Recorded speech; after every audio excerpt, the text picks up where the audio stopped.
নমস্কার। আমি একটি আমার স্বরচিত গান গাইছি। ভালো লাগলে অবশ্যই আমাকে সাবস্ক্রাইব করবেন, অন্নদা প্রসাদ রায়। আমি একটি সত্য ঘটনা অবলম্বনে একটি গান রচনা করছি। আপনারা সবাই জানেন ব্যাপারটা। শুনুন গানটি।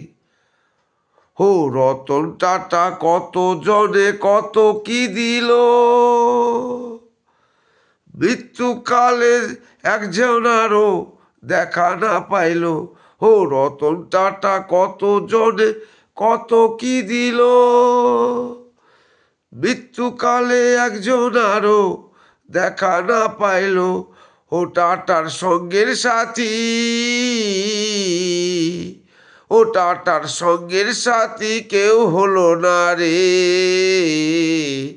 থাকবো না আর বেশি দিন তোদের অন্তরে, হাইরে ডাক দিয়াছেন গড আমারে। থাকবো না আর বেশি দিন তোদের অন্তরে,